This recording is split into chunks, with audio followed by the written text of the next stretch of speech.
Good morning, ladies and gentlemen, and welcome to our third and final day of TED Talks. As we wind up NatCon24, we have three fantastic presenters for you this morning. Our first speaker this morning is a mental health coordinator for Fayette County Public Schools. She earned her master's in social work at the University of Louisville and her doctorate in social work at the University of Kentucky.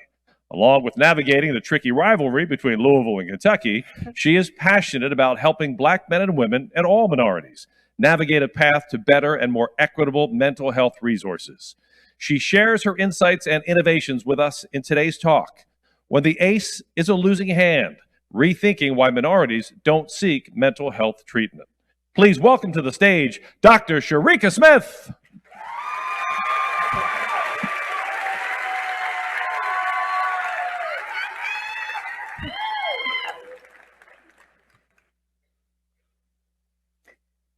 One of my closest friends was dealt an unimaginable hand at life. Now, for the sake of confidentiality and privacy, we'll call him Barry. And Barry stands at about 6'5", weighs maybe 350 pounds, former Division I football star. So if you pass Barry in the hall, he may seem to be just a little bit intimidating. But when you get to know him, he's just as soft and cuddly as that teddy bear we used to snuggle with when we were kids. Barry has a huge heart of gold and a smile that would probably brighten this entire large theater. But behind that smile, like I said before, Barry was dealt an unimaginable hand at life. First of all, Barry was born a Black male in today's world. By age 6, the sexual abuse started. At 8, Barry's parents divorced. And when Barry was just 10 years old, he discovered the body of a close family member right after he had shot himself in the head.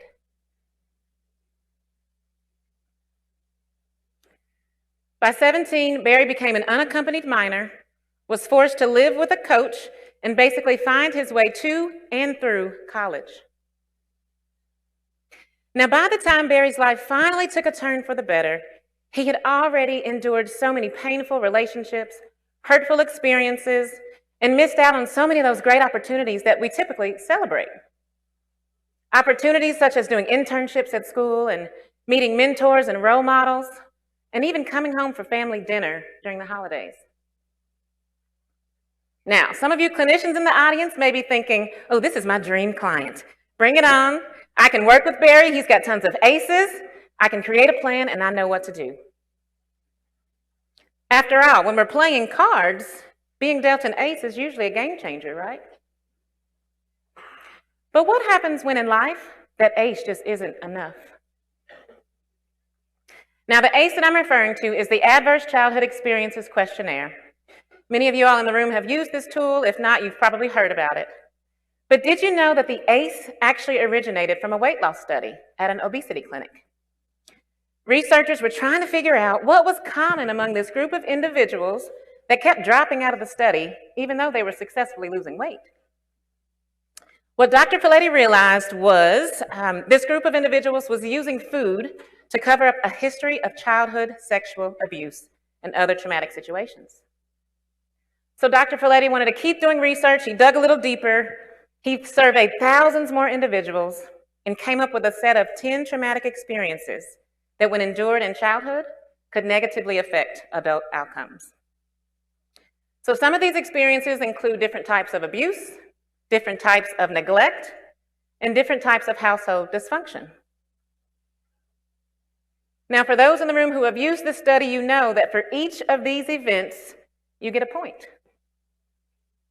And for those people who have had at least 4 points or at least 4 of these events or more, the increase, the risk of developing mental health issues, physical health issues, or even an early death increased tremendously.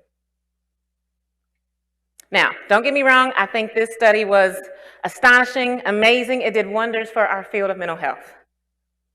But when you look at this list, you can't help but think there's some things missing off this list. Now, back to Barry. What I didn't tell you about my friend Barry was the number of times he was called the N-word by the opponent while playing a football game. Or the number of times he was stopped by campus police solely for walking across campus at night. And I didn't tell you about any of the other racially traumatic situations that he had to endure. Now, let's bring it home. I remember walking into a Cabela's one day, and I was so excited because I was going to buy a fishing pole and some new worms. Now, before y'all give me that look, black people do fish, okay? And if you don't know what Cabela's is, it's a sporting goods store. So I walk into Cabela's, I'm excited, I had to get my fishing pole and my worms, and I'm greeted with these funny looking stares and some wide eyes, and you know, I just chalked it up as maybe having messy hair that day. My outfit probably wasn't up to par, because after all, I was going into the wilderness to fish. So I ignored it, went on to the section that I needed to go to.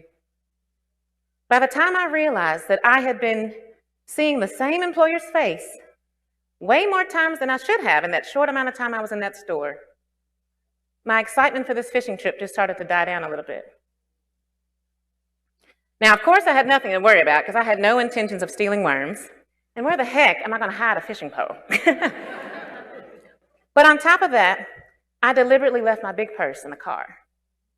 I intentionally kept my hands visible at all times and far from my pockets, as I often do when I go into certain stores. So I was left with two decisions to make. I could either confront this young man about the false assumptions that he's making about me, or I could buy my fishing pole, buy my worms, and leave and never return. Let's bring it back home again. I went to undergraduate school from a small liberal arts college in my hometown. A lot of people call this the school for the smart kids. This school has a very high tuition and a very low population of minority students. In fact, I may have had maybe 4 or 5 other students in my class that were black. To this day, when I tell certain people what school I attended, the first question they ask me is, well, did you receive a basketball scholarship? And don't get me started on the number of times I've been told how articulate and well-spoken I am, as if I'm not supposed to be. And then, of course, we have the classic clutching of the purse if I get too close in a store. Yeah, in 2024, we are still doing that, apparently. And then finally, imagine walking into your eye doctor appointment. Doc says, come on in, have a seat, cover your left eye, and read what you see on the screen. I'll give you a moment to let that sink in.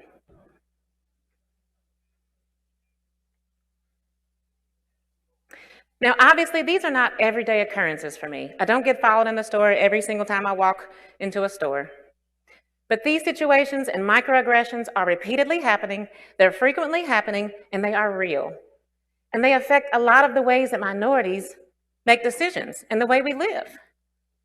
They may not be as outward or as blatant as they were back in the day, but they're still real and they're still leaving people feeling uncomfortable and insulted. So knowing this, when you look back at that original ACE questionnaire, I'll tell you exactly what's missing. It's the impact of those daily microaggressions.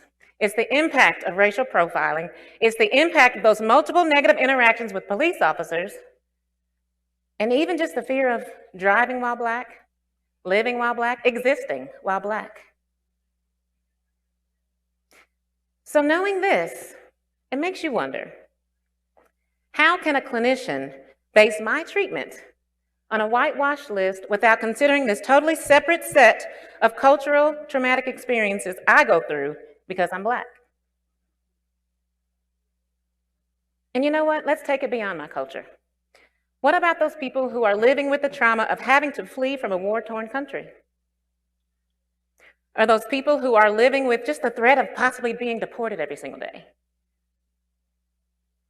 Or even those people living with that trauma of maybe having to flee from a country that practiced genocide?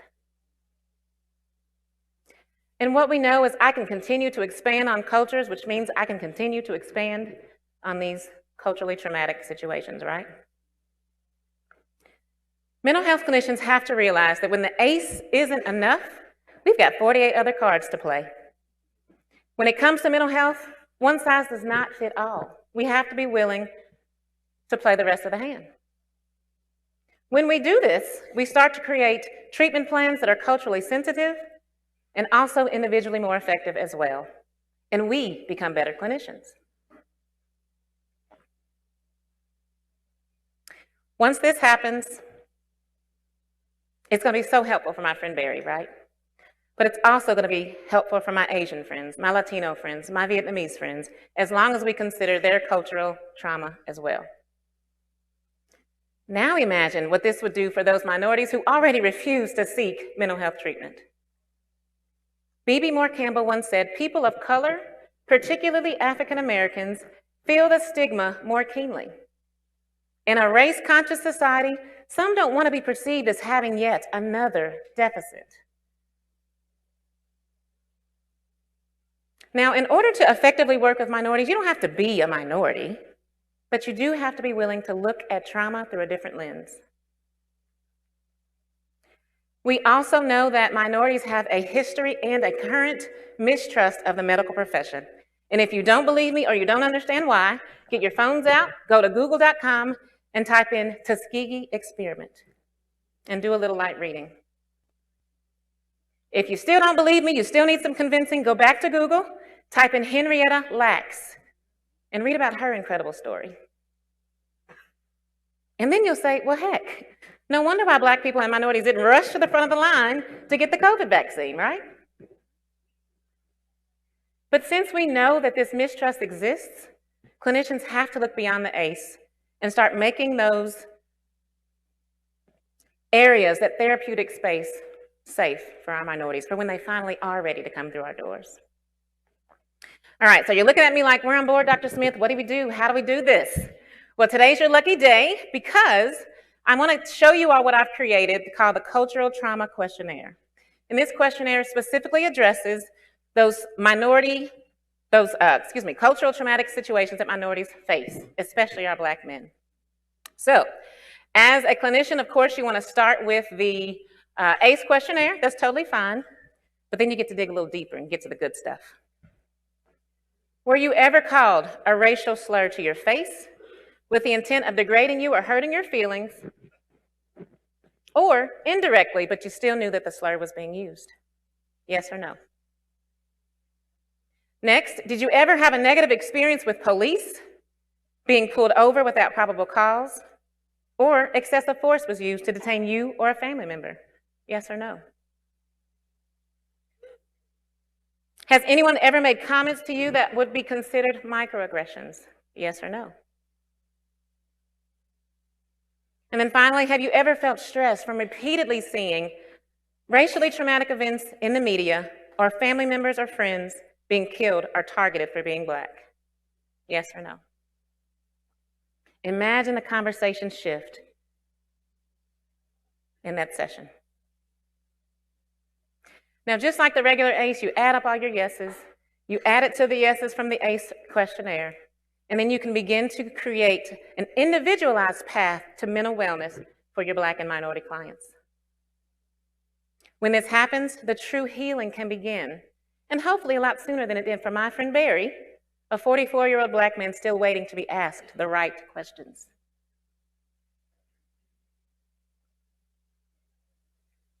Now, as I've kind of mentioned and hinted around to, there is a parallel between our roles as mental health clinicians and playing with the deck of cards.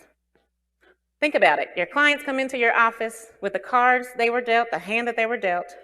And just like most cards games, there's no tradesies, there's no takebacks. You get what you get and you don't throw a fit. But even still, everyone deserves to learn how to play the best game with the hand that they were dealt, whether it comes with all four aces in the deck or none at all. So clinicians have to realize that the ACE is just not good enough as it exists today. We have to make the ACE better. We have to make the ACE more culturally sensitive and inclusive so that it truly becomes a tool that serves everyone. And we have to do this so no matter what hand you're dealt, everybody wins. Thank you. Dr. Sharika Smith.